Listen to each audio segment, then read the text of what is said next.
यारो जलसे दस्तार थियो आकिल राहू गोठ में यारो जलसे दस्तार थियो दीन जे सदके गोठ वारनि ते राज़ी रब सतार थियो आकिल राहू गोठ में यारो जलसे दस्तार थियो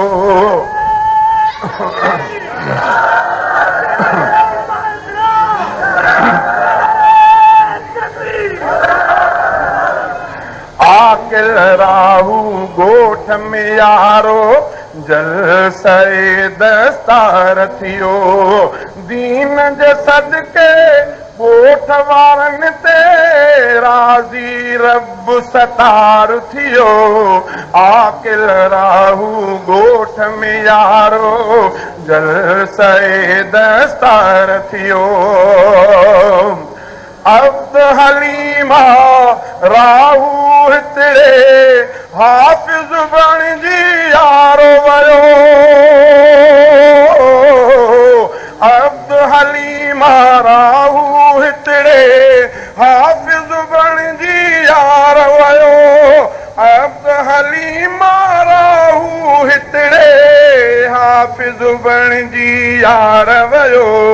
पाक कलामुल्लाह पढ़ी जंहिं पाण खे आ निर्वार कयो पाक कलामुल्लाह पढ़ी जंहिं पाण खे आ निर्वार कयो दीन जे सदके गोठ वारनि ते राज़ी रब सतार थियो आकिल राहू गोठ में यारो जलसे दस्तार थियो ॿियो बि साॻी क़ौम जो राहू हाफ़िज़ बणियो हुसैन अहमद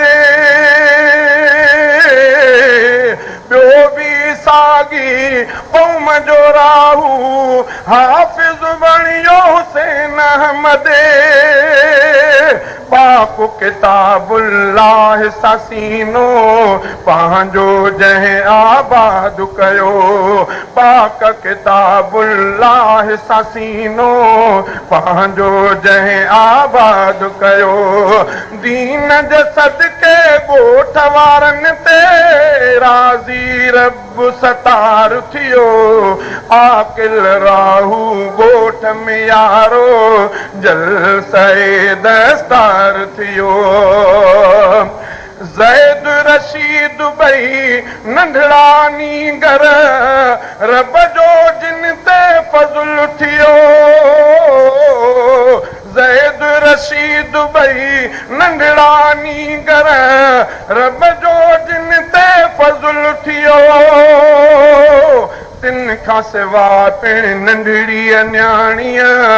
आहे क़ुरान यादि कयो तिन खां सिवा पिण नंढड़ी न्याणीअ आहे क़ुरान यादि कयो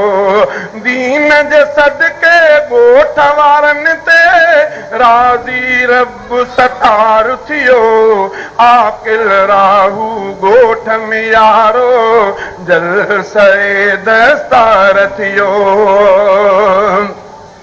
तिन खे मुबारक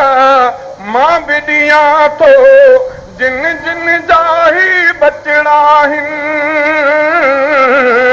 तिन खे मुबारक मां बि ॾियां थो जिन जिन जा ही बचड़ा आहिनि